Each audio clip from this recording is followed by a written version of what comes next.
SB19's simula at wakas World Tour first overseas concert in Taipei last June 29 at Zepp New Taipei was a clear triumph.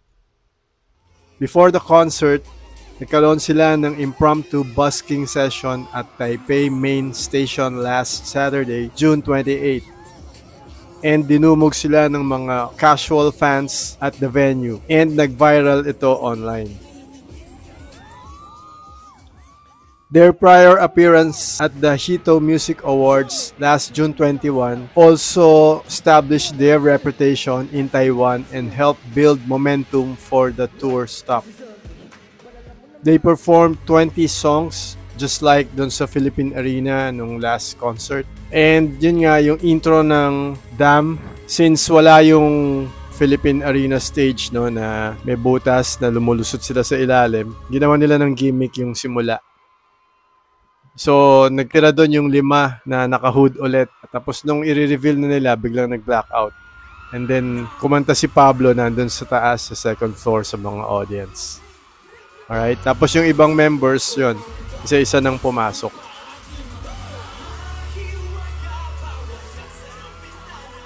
Yung costumes nila sa opening was very nice. Napansin ko, lumaki yung mga katawan ng boys. So, definitely nag-workout sila.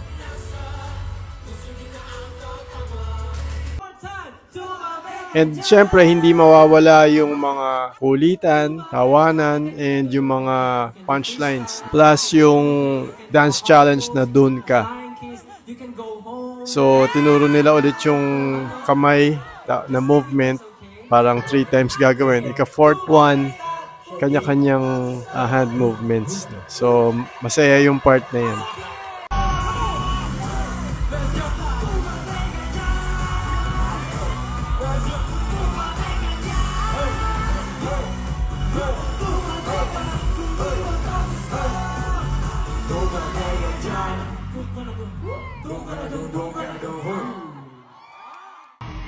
And parang nung dating yung concert sa Philippine Arena, dun sa Cream Zone, no, wild talaga, naging wild yung mga tao dyan. Sobrang saya, lahat sila tumatalon and nag-cheer. And may mga comments yung fans na maliit daw yung venue for a big artist like SB19.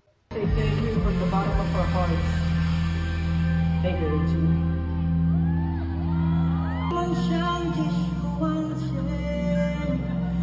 会紧握着你，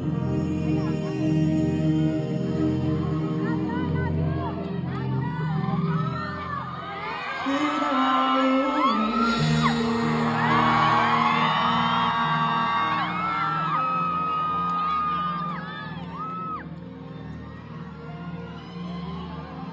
So again, congratulations sa successful sold-out concert ng SB19.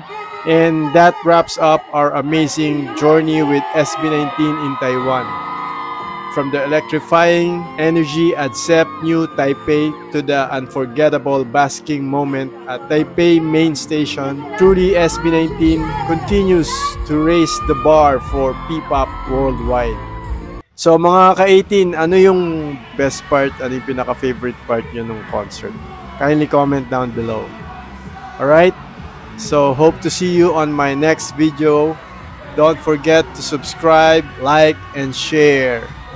God bless you all. Peace.